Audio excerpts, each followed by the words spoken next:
നമസ്കാരം, chess battles മലയാളത്തിലേക്ക് സ്വാഗതം. ഇന്നത്തെ വീഡിയോയിൽ നോർമൽ ചെസ്സിലെ വിമൻസ് സെക്ഷനിലെ ഒരു ഗെയിമാണ് കാണിക്കാൻ പോകുന്നത്. 8ാം റൗണ്ടിൽ വിമൻസ് വേൾഡ് ചാമ്പ്യൻ ജു വെൻസിനും നമ്മുടെ വൈശാലിയും തമ്മിൽ നടന്ന ക്ലാസിക്കൽ ഗെയിം സമനിലയിലായതോടെ ടൈ ബ്രേക്കിലേക്ക് പോവുകയായിരുന്നു. നമ്മൾ കഴിഞ്ഞ വീഡിയോകളിൽ പറഞ്ഞ അതേ ആർമഗഡൺ ഫോർമാറ്റ് തന്നെയാണ്. ഈ ഗെയിമിൽ ബ്ലാക്കിന് വിജയിക്കുന്നതിന് ഒരു സമനില മാത്രം മതിയാകും. എന്നാൽ വൈറ്റിന് ഗെയിം വിജയിക്കുക തന്നെ വേണം. ഈ ഗെയിമിൽ വൈശാലി വൈറ്റ് സൈഡും വെൻസിൻ ബ്ലാക്ക് സൈഡും കളിക്കുന്നത്. വൈറ്റ് E4 മുതൽ ഗെയിം സ്റ്റാർട്ട് ചെയ്യുന്നു. ബ്ലാക്ക് E5 മൂവ് ചെയ്യുന്നു. വൈറ്റിനെ F3ലേക്ക് ഡെവലപ്പ് ചെയ്യുന്നു. ബ്ലാക്കിനെ C6ലേക്ക് ഡെവലപ്പ് ചെയ്യുന്നു. ഇവിടെ വൈറ്റ് ബിഷപ്പിനെ B5ലേക്ക് ഡെവലപ്പ് ചെയ്തുകൊണ്ട് റൂലർ പോസ് ഓപ്പണിംഗ് സെലക്ട് ചെയ്യുന്നു. ബ്ലാക്ക് നൈറ്റിനെ F6ലേക്ക് ഡെവലപ്പ് ചെയ്യുന്നു. ബെർലിൻ ഡിഫൻസ് ആണ്.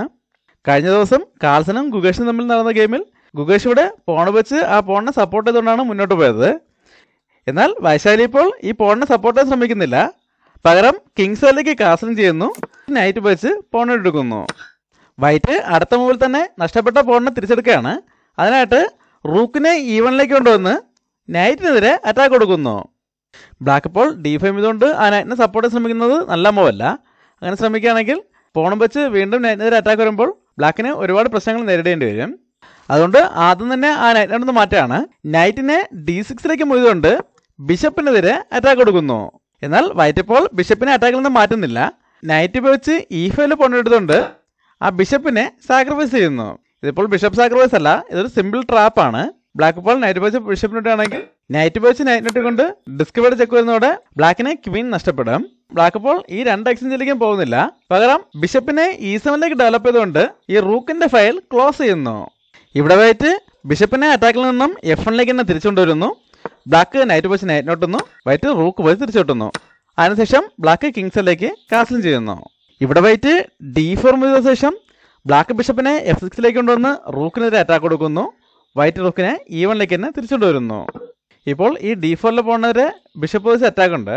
ബ്ലാക്ക് നൈറ്റിനെ കൂടെ F5ലേക്ക് കൊണ്ടുവന്ന് ആ പോണെതിരെ ഒരു അറ്റാക്ക് കൂടെ കൊണ്ടുവരുന്നു. വൈറ്റ് C3 ചെയ്തുകൊണ്ട് ആ പോണിന് ഒരു സപ്പോർട്ട് കൊടുക്കുന്നു. ഇവിടെ ബ്ലാക്ക് D5 ചെയ്തുകൊണ്ട് അടുത്ത ബിഷപ്പിന്റെ ഡയഗണൽ ഓപ്പൺ ചെയ്യുന്നു. വൈറ്റ് A4 മൂവ് ചെയ്യുന്നു. ബ്ലാക്ക് A5 മൂവ് ചെയ്തുകൊണ്ട് ആ പോണിനെ സ്റ്റോപ്പ് ചെയ്യുന്നു. ഇവിടെ വൈറ്റ് ഡെവലപ്പ് ആവാത്ത പീസിൽ ഡെവലപ്പ് ചെയ്യാണ്. ആദ്യം ബിഷപ്പിനെ F4ലേക്ക് ഡെവലപ്പ് ചെയ്യുന്നു. ബ്ലാക്ക് C6 ചെയ്ത ശേഷം നൈറ്റിനെ D2ലേക്ക് ഡെവലപ്പ് ചെയ്യുന്നു. ഇവിടെ ബ്ലാക്ക് നൈറ്റിനെ H4ലേക്ക് കൊണ്ടുവരുന്നു. വൈറ്റ് ബിഷപ്പിനെ G3ലേക്ക് കൊണ്ടുവന്ന് ആ നൈറ്റിനെതിരെ അറ്റാക്ക് കൊടുക്കുന്നു. ബ്ലാക്ക് നൈറ്റിനെ F5ലേക്ക് തന്നെ തിരിച്ചു കൊണ്ടുവന്ന് ബിഷപ്പിനെ തിരിച്ചറ്റാക്ക് ചെയ്യുന്നു. വൈറ്റ് ബിഷപ്പിനെ E5ലേക്ക് കൊണ്ടുവന്ന് ഒരു ബിഷപ്പ് എക്സ്ചേഞ്ച് ഓഫർ ചെയ്യുന്നു. ബ്ലാക്ക് അത് അക്സെപ്റ്റ് ചെയ്യാണ്. ബിഷപ്പ് വെച്ച് ബിഷപ്പിനെ ഒട്ടുന്നു. വൈറ്റ് പോൺ വെച്ച് തിരിച്ചൊട്ടുന്നു. അതിനുശേഷം ബ്ലാക്ക് ബിഷപ്പിനെ D7ലേക്ക് ഡെവലപ്പ് ചെയ്യുന്നു. വൈറ്റ് ബിഷപ്പിനെ D3ലേക്ക് ഡെവലപ്പ് ചെയ്തുകൊണ്ട് നൈറ്റിനെതിരെ അറ്റാക്ക് കൊടുക്കുന്നു. ഇവിടെ ബ്ലാക്ക് ക്വീനെ കൂടെ അറ്റാക്കിലേക്ക് കൊണ്ടുവരാണ്. ക്വീനെ G5ലേക്ക് ഡെവലപ്പ് ചെയ്തുകൊണ്ട് നൈറ്റിനെ സപ്പോർട്ട് ചെയ്യുന്നതോടൊപ്പം G2 സ്കോറിലേക്കും ഒരു കൺട്രോൾ കൊണ്ടുവരുന്നു. വൈറ്റ് നൈറ്റിനെ F3ലേക്ക് കൊണ്ടുവന്ന് ക്വീനെതിരെ അറ്റാക്ക് കൊടുക്കുന്നു. ബ്ലാക്ക് ക്വീനെ H6ലേക്ക് മൂവ് ചെയ്യുന്നു. അതിനുശേഷം വൈറ്റും ക്വീനെ അറ്റാക്കിലേക്ക് കൊണ്ടുവരാണ്. ക്വീനെ B3ലേക്ക് ഡെവലപ്പ് ചെയ്തുകൊണ്ട് B7 പോണെതിരെ അറ്റാക്ക് കൊടുക്കുന്നു. ബ്ലാക്ക് റൂക്കിനെ B8ലേക്ക് കൊണ്ടുവന്ന് ആ പോണിനെ സപ്പോർട്ട് ചെയ്യുന്നു. ഇവിടെ ഇപ്പോഴും ബ്ലാക്കിന്റെ ബിഷപ്പിന് സപ്പോർട്ട് ഇല്ലാതിരിക്കുകയാണ്. വൈറ്റ് ആ ബിഷപ്പിനെ ടാർഗറ്റ് ചെയ്യാണ്. ആദ്യം ക്വീനെ B6ലേക്ക് കൊണ്ടുവരുന്നു. എന്നാൽ ബ്ലാക്ക് ഇപ്പോൾ അത് ഡിഫെൻഡ് ചെയ്യാനായിട്ട് ഒന്നും ചെയ്യുന്നില്ല. പകരം നൈറ്റിനെ H4ലേക്ക് മൂവ് ചെയ്തുകൊണ്ട് ഒരു നൈറ്റ് എക്സ്ചേഞ്ച് ഓഫർ ചെയ്യുന്നു. ഇനി ഇവിടെ ഒരു ചെക്കോട് കൂടി നൈറ്റിനെ എടുക്കാൻ സാധ്യതയുണ്ട്. അതുകൊണ്ട് വൈറ്റ് ആ എക്സ്ചേഞ്ചിലേക്ക് തന്നെ പോവുകയാണ്. നൈറ്റ് വെച്ച് നൈറ്റ് ഇട്ടുന്നു. ബ്ലാക്ക് ക്വീന് വെച്ച് തിരിച്ചിട്ടുന്നു. ഇവിടെ ഇപ്പോൾ ക്വീന് വെച്ച് ബിഷപ്പിനെതിരെ അറ്റാക്ക് കൊടുത്താലും ബിഷപ്പിന് മൂവ് ചെയ്യാനുള്ള സ്പേസ് ഉണ്ട്. വൈറ്റ് ഇവിടെ റൂക്കിനെ കൂടെ അറ്റാക്കിലേക്ക് കൊണ്ടുവരികയാണ്. ആദ്യം റൂക്കിനെ E3ലേക്ക് കൊണ്ടുവരുന്നു. ബ്ലാക്ക് ബിഷപ്പിനെ E6ലേക്ക് മൂവ് ചെയ്യുന്നു. വൈറ്റ് H3 മൂവ് ചെയ്ത ശേഷം ബ്ലാക്ക് ക്വീനെ D8ലേക്ക് കൊണ്ടുവന്ന് ഒരു ക്വീൻ എക്സ്ചേഞ്ച് ഓഫർ ചെയ്യുന്നു. വൈറ്റ് ക്വീനെ D4ലേക്ക് മൂവ് ചെയ്യുന്നു. ഇവിടെ ബ്ലാക്ക് വൈറ്റിന്റെ ക്വീനെതിരെ വീണ്ടും അറ്റാക്ക് കൊടുക്കാൻ ശ്രമിക്കുകയാണ്. അതിനായിട്ട് ആദ്യം ക്വീനെ E7ലേക്ക് മൂവ് ചെയ്തുകൊണ്ട് C5 സ്കോറിലേക്ക് ഒരു കൺട്രോൾ കൊണ്ടുവരുന്നു. ബ്ലാക്ക് വൈറ്റിന്റെ ക്വീനെ ടാർഗറ്റ് ചെയ്യുമ്പോൾ വൈറ്റ് ബ്ലാക്കിന്റെ കിങ്ങിനെ ടാർഗറ്റ് ചെയ്യാണ്. റൂക്കിനെ G3ലേക്ക് മൂവ് ചെയ്തുകൊണ്ട് G7 സ്കോറിലേക്ക് ഒരു കൺട്രോൾ കൊണ്ടുവരുന്നതോടൊപ്പം ക്വീനെ മൂവ് ചെയ്യാനുള്ള ഒരു സ്പേസ് ഉണ്ടാക്കുന്നു. ബ്ലാക്ക് പ്ലാൻ ചെയ്ത അറ്റാക്കിലേക്ക് തന്നെ പോവുകയാണ്. പോൺ വെച്ച് ക്വീനെതിരെ അറ്റാക്ക് കൊടുക്കുന്നു. വൈറ്റ് ക്വീനെ F4ലേക്ക് മൂവ് ചെയ്യുന്നു. ബ്ലാക്ക് അടുത്തൊരു അറ്റാക്കിലേക്ക് പോവുകയാണ്. C4 ചെയ്തുകൊണ്ട് ബിഷപ്പിനെതിരെ അറ്റാക്ക് കൊടുക്കുന്നു. എന്നാൽ വൈറ്റ് ഇപ്പോൾ ബിഷപ്പിനെ അറ്റാക്കിൽ നിന്ന് അങ്ങോട്ടെങ്കിലും മാറ്റുന്നില്ല. പകരം ക്വീനെ H6ലേക്ക് കൊണ്ടുവന്ന് ഒരു മെയ്റ്റും ത്രെട്ട് കൊടുക്കുന്നു. ബ്ലാക്ക് G6 ചെയ്തുകൊണ്ട് ആ അറ്റാക്കിൽ നിന്ന് ഒഴിവാകുന്നു. അതിനുശേഷം വൈറ്റ് ബിഷപ്പിനെ C2ലേക്ക് മൂവ് ചെയ്യുന്നു. ഇവിടെ ബ്ലാക്ക് ഈ B5 ഓപ്പൺ ചെയ്യാൻ ശ്രമിക്കുകയാണ്. അതിനായിട്ട് B5 മൂവ് ചെയ്തുകൊണ്ട് ഒരു പോൺ എക്സ്ചേഞ്ച് ഓഫർ ചെയ്യുന്നു.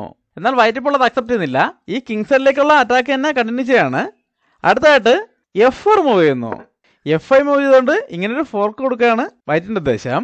വൈറ്റിൻ്റെ ബിഷപ്പിന് ഈ ഡയഗണിലേക്ക് കണ്ടുള്ളത് കൂടുതൽ അപകടമാണ്. അത് മനസ്സിലായിക്കൊണ്ട് ബ്ലാക്ക് ആദ്യം ആ ക്വീനെ ഒഴിവാക്കാൻ ശ്രമിക്കുകയാണ്. അതിനായിട്ട് ക്വീനെ F8 മൂവ് ചെയ്തുകൊണ്ട് ഒരു ക്വീൻ എക്സ്ചേഞ്ച് ഓഫർ ചെയ്യുന്നു. വൈറ്റ് ക്വീനെ H4 മൂവ് ചെയ്യുന്നു. ബ്ലാക്ക് വീണ്ടും ക്വീനെ D8 കൊണ്ടുവന്ന് വൈറ്റിൻ്റെ ക്വീനെ അറ്റാക്ക് ചെയ്യുന്നു. ഇത്തവണ റൂക്ക് ഉപയോഗിച്ച് ആ അറ്റാക്ക് ബ്ലോക്ക് ചെയ്യുന്നു. ഇവിടെ ബ്ലാക്ക് പോൺ ഉപയോഗിച്ച് പോൺ ഇട്ടുകൊണ്ട് ഈ B5 ഓപ്പൺ ചെയ്യുന്നു. വൈറ്റ് F5 മൂവ് ചെയ്തുകൊണ്ട് ബ്ലാക്കിൻ്റെ ബിഷപ്പിന് നേരെ അറ്റാക്ക് കൊടുക്കുന്നു. ഇവിടെ ഇപ്പോൾ ബ്ലാക്കിന് ആ ബിഷപ്പിനെ സേഫായിട്ട് ഈ D7 സ്ക്വയറിലേക്ക് മാത്രമേ മാറ്റാൻ കഴിയുള്ളൂ. അങ്ങനെ D7 മാറ്റുകയാണെങ്കിൽ അടുത്ത പോൺ വെച്ച് വീണ്ടും അറ്റാക്ക് വരികയും ആ എക്സ്ചേഞ്ചിന് ശേഷം വൈറ്റിന് ഈ ഡയഗണൽ പൂർണ്ണമായും ഓപ്പണായി കിട്ടുകയും ചെയ്യും. അല്ലാതെ ഇവിടെ ഇപ്പോൾ ബിഷപ്പിനെ C8 മൂവ് ചെയ്യാൻ പറ്റില്ല. അങ്ങനെ മൂവ് ചെയ്യുകയാണെങ്കിൽ റൂക്ക് വെച്ച് പോണിട്ട് ചെക്ക് വരുമ്പോൾ ക്വീൻ നഷ്ടപ്പെടും. അങ്ങനൊരു പ്രശ്നമുള്ളതുകൊണ്ട് ബ്ലാക്ക് ഇപ്പോൾ ബിഷപ്പിനെ അറ്റാക്കിൽ നിന്ന് മാറ്റുന്നില്ല. പകരം റൂക്ക് വെച്ച് B2 പോണിട്ടുകൊണ്ട് വൈറ്റിൻ്റെ ബിഷപ്പിനെ തിരിച്ച് അറ്റാക്ക് ചെയ്യുന്നു. ഇവിടെ വൈറ്റ് ഒരു എക്സ്ചേഞ്ചിലേക്ക് പോയാണ് പോൺ ഉപയോഗിച്ച് ബിഷപ്പിനെ ഇട്ടുന്നു. ബ്ലാക്ക് റൂക്ക് ഉപയോഗിച്ച് തിരിച്ചു കിട്ടുന്നു. ഈ സമയത്ത് വൈറ്റ് പോൺ ഉപയോഗിച്ച് പോണിനെടുത്തുകൊണ്ട് ചെക്ക് കൊടുക്കുന്നു. ബ്ലാക്ക് ഇപ്പോൾ കിങ് ഉപയോഗിച്ച് തിരിച്ചുവിട്ടാണെങ്കിൽ ക്വീൻ ഉപയോഗിച്ച് H7 പോണിട്ട് ചെക്ക് കൊടുക്കാനും ക്വീനും റൂക്ക് ഉപയോഗിച്ച് അറ്റാക്ക് ചെയ്തുകൊണ്ട് ഇവിടെ ഒരു ഫോഴ്സിൽ മാറ്റാൻ സാധ്യതയുണ്ട്. അതുകൊണ്ട് ബ്ലാക്ക് ഇപ്പോൾ കിങ് ഉപയോഗിച്ച് പോണിട്ടുന്നില്ല. പകരം കിങ്ങിനെ G7 മൂവ് ചെയ്യുന്നു. ഇവിടെ വൈറ്റ് ആ പോണിനെ പ്രൊമോട്ട് ചെയ്തുകൊണ്ട് ക്വീനെ നേടിയെടുക്കാൻ ശ്രമിക്കുകയാണ്. അതിനായിട്ട് റൂക്കിനെ F1 കൊണ്ടുവരുന്നു. ഇനി അടുത്ത മൂവിൽ ഒരു ചെക്കോടുകൂടി പോണിനെ പ്രൊമോട്ട് ചെയ്യാണ് വൈറ്റിൻ്റെ ഉദ്ദേശം. ഇവിടെ ഇപ്പോൾ ബ്ലാക്കിൻ്റെ മൈൻഡിൽ ഈ പോണിനെ തടയുക എന്നുള്ള ഉദ്ദേശം മാത്രമേ ഉള്ളൂ. മറ്റൊന്നിനെ കുറിച്ചും ചിന്തിക്കുന്നില്ല. അതിനായിട്ട് ക്വീനെ E7 മൂവ് ചെയ്തുകൊണ്ട് ക്വീനെ അവിടുന്ന് മാറ്റുന്നതോടൊപ്പം F8 സ്ക്വയറിലേക്ക് ഒരു കൺട്രോളോടെ കൊണ്ടുവരുന്നു. എന്നാൽ വൈശാലിയുടെ അടുത്ത മൂവോടെ ബ്ലാക്ക് തോൽവി സമ്മതിക്കുകയായിരുന്നു. ഇവിടെ ബ്ലാക്ക് ഈ പോണിനെ തടയുന്നതിൽ മാത്രം ശ്രദ്ധിച്ചപ്പോൾ ഇവിടെ വിട്ടുപോയൊരു കാര്യം ഉണ്ടായിരുന്നു. അതായത് ഇപ്പോഴും ബ്ലാക്കിൻ്റെ ക്വീൻ ഇങ്ങനൊരു അറ്റാക്കിലാണ് ഉണ്ടായിരുന്നത്. ഈ സമയത്ത് വൈറ്റ് റൂക്ക് വെച്ച് G6 പോണിട്ട് എടുത്തുകൊണ്ട് ചെക്ക് കൊടുത്തതോടെ ബ്ലാക്ക് തോൽവി സമ്മതിക്കുകയായിരുന്നു. ബ്ലാക്ക് ഇപ്പോൾ ആ റൂക്കിനെ എങ്ങനെ ഇട്ടെടുത്താലും വൈറ്റിനെ ക്വീൻ വെച്ച് ക്വീൻ ഇട്ടെടുക്കാം. അല്ലാതെ ഇവിടെ ഈ റൂക്ക് സാക്രിഫൈസ് അക്സെപ്റ്റ് ചെയ്യുന്നതിന് പകരം കിങ്ങിനെ F8 കൊണ്ടുവന്ന് ഈ ക്വീനെ സപ്പോർട്ട് ചെയ്യാൻ ശ്രമിക്കുകയാണെങ്കിൽ ക്വീൻ H6 അല്ലെങ്കിൽ റൂക്ക് G8 വന്ന് ചെക്ക് വരുമ്പോൾ ചെക്ക്മേറ്റ് ആവും. അത് മനസ്സിലായിക്കൊണ്ടാണ് റൂക്ക് വെച്ച് പോണിട്ട് ചെക്ക് വന്നപ്പോൾ തന്നെ ബ്ലാക്ക് തോൽവി സമ്മതിച്ചത്.